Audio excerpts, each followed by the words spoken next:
স্বাগত।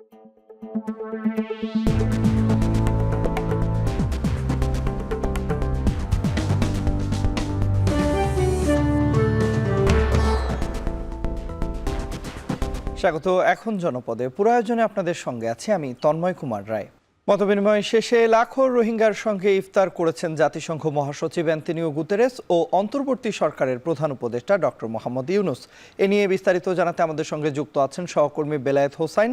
চলে যাচ্ছি তার কাছে। বেলায়েত, লাখো রোহিঙ্গার সঙ্গে ইফতারের মধ্য দিয়ে জাতিসংঘ মহাসচিব কি বার্তা দিলেন এবং একই সঙ্গে বিষয়টিকে কিভাবে দেখছেন রোহিঙ্গারা, বিস্তারিত জানাবেন আমাদের।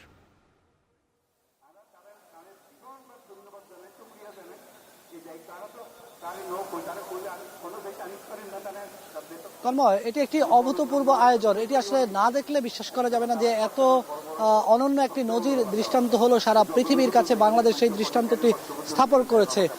আমি যদি বলি যে আমার সামনে পিছনে ডায়ে বায়ে যতদূর চোখ যাবে পুরোটা জুড়েই কিন্তু একটি বিশাল একটি ইফতারের আয়োজন। এই ইফতারে অংশ নিয়েছেন 1 লাখের বেশি রোহিঙ্গা এবং এই 1 লাখের বেশি রোহিঙ্গার সঙ্গে ইফতার করেছেন জাতিসংঘের মহাসচিব অ্যান্তনিও গুতেরেস, প্রধান উপদেষ্টা ডক্টর মোহাম্মদ ইউনুস। ডক্টর মোহাম্মদ ইউনুস এই মুহূর্তে এই লাখো রোহিঙ্গার উদ্দেশ্যে কথা বলছেন। আর এর আগে ডক্টর মোহাম্মদ ইউনুস তিনি কথা বলেছেন। আর একটু বলে রাখতে চাই যে আজকের ইফতারের আয়োজনে রোহিঙ্গারা এসে তারা বিভিন্ন জোনে বিভক্ত হয়ে তারা ইফতারের আয়োজনে বসেছেন। তারা প্রত্যেক কোনায় কোনায় আমরা দেখেছি তারা বিভিন্ন ব্যানার, ফেস্টুন, প্লে কার্ড তারা প্রদর্শন করেছেন। তারা রাখাইনে মিয়ানমারে যে তাদের উপর নির্বিচারে গণহত্যা চালানো হয়েছে সেই গণহত্যার বিচার তারা দাবি করেছেন। একই সঙ্গে তারা বলেছেন তারা মর্যাদার সঙ্গে তারা তাদের দেশে ফেরত যেতে চান। আর আজকের এই পুরো জাতিসংঘের মহাসচিবের পুরো এই আজকের এই সফরকে ঘিরে একটি জিনিস সবচেয়ে বেশি উচ্চারিত হয়েছে যে বিশ্ব খাদ্য কর্মসূচির আওতায় যে জাতিসংঘের বিশ্ব খাদ্য কর্মসূচির আওতায় যে রোহিঙ্গাদেরকে মাথা পিছু প্রত্যেক মাসে যেই $12.5 দেওয়া হয় সেখানে যে কাটছাট করা হয়েছে এই পুরো বিষয়টা নিয়ে কথা বলেছেন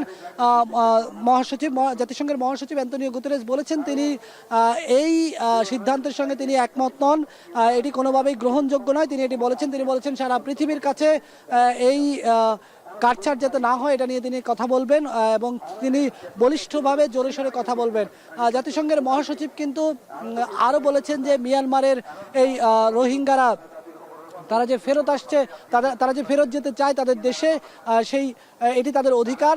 তবে তার আগে মিয়ানমারে যে অশান্তি বিরাজ করছে সেই অশান্তি বিরাজমান থেকে উত্তরণ ঘটিয়ে সেখানে শান্তি পরিস্থিতির উপর জোর দিয়েছেন এবং তিনি বলেছেন যে আন্তর্জাতিক সম্প্রদায় যেন সেই মিয়ানমারে শান্তি প্রতিষ্ঠায় তারা তাগিদ রাখে। পুরো বিষয়টা নিয়ে তিনি কথা বলেছেন। একই সঙ্গে আমরা দেখেছি যখন অ্যান্তনিও গুতেরেস তিনি বিভিন্ন রোহিঙ্গা জনগোষ্ঠীর শিশু, নারী, নানান জনের সঙ্গে কথা বলেছেন।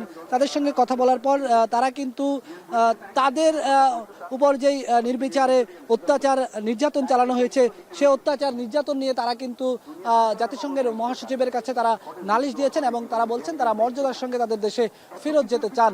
সব মিলিয়ে আজকের এই আয়োজনে অভূতপূর্ব একটি আয়োজন। এই আয়োজন গোটা পৃথিবীর কাছে একটি দৃষ্টান্ত স্থাপন করলো এই মর্মে যে শরণার্থী সংকট নিরসনে সারা পৃথিবীতে যে শরণার্থী সমস্যা, এটি শুধু বাংলাদেশের জন্য নয়, গোটা পৃথিবীতে যে শরণার্থী সমস্যা রয়েছে সেই সমস্যাকে কিভাবে নিরসন করতে হবে তার জন্য একটি আলো পথ দেখানো এই আজকের এই ইফতার আয়োজন বলি, আজকের এই জাতিসংঘ মহাসচিবের সফর বলি, গোটা আয়োজনের মধ্য দিয়ে সে ধরনের একটি দৃষ্টান্ত স্থাপন করা হলো। তো এই ছিল আমার কাছে এখনকার মতো। দেশের 3টি জেলায় আলাদা ধর্ষণের ঘটনায় 5 জনকে গ্রেপ্তার করেছে পুলিশ।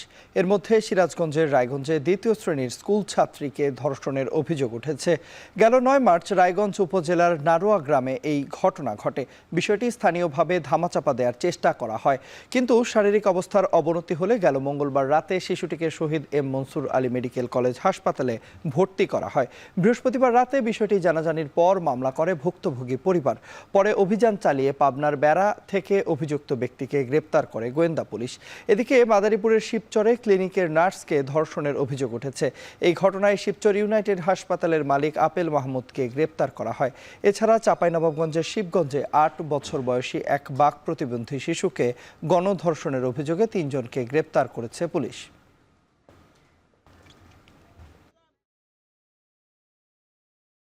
শিশু আসিয়ার মৃত্যুতে দেশের বিভিন্ন জেলায় বিক্ষোভ, কফিন মিছিল ও গায়বানা জানাজা অনুষ্ঠিত হয়েছে। এতে অংশ নেয় সাধারণ ছাত্র জনতা ও বিভিন্ন রাজনৈতিক দলের নেতাকর্মীরা।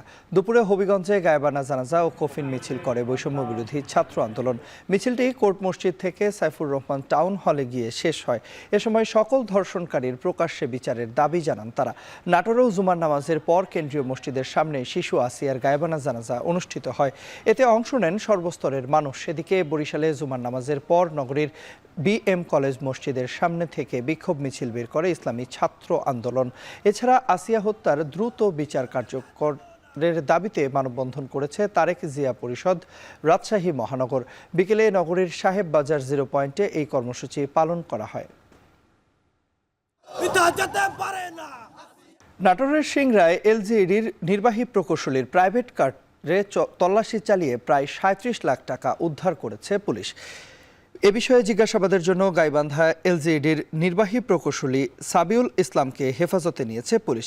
গেল রাত 2টার দিকে নাটোর বগুড়া মহাসড়কের চলনবিল গেট এলাকায় পুলিশের চেকপোস্টে এই প্রাইভেট কারটি তল্লাশি চালানো হয়। এ সময় বালুয়া বাসুয়া চলনবিল গেট এলাকায় চেকপোস্ট নিয়মিত তল্লাশির অংশ হিসেবে প্রাইভেট কারটি থামানো হয়। পরে প্রাইভেট কারটি থেকে 36,94,000 টাকা উদ্ধার করা হয়। জাটকা সংরক্ষণে 2 মাসের নিষেধাজ্ঞা না মেনে মেঘনা নদীতে ইলিশ শিকারের অভিযোগে 6 জেলেকে আটক করেছে নৌ পুলিশ। গেল রাত থেকে আজ সকাল পর্যন্ত অভিযান চালিয়ে তাদের আটক করা হয়।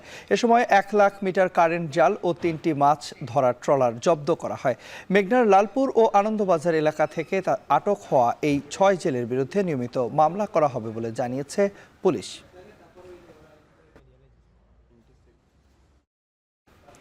এই ছিল এখন জনপদের আয়োজনে। যাওয়ার আগে জানাতে চাই সবশেষ খবর সবার আগে পেতে ভিজিট করুন এখন.tv।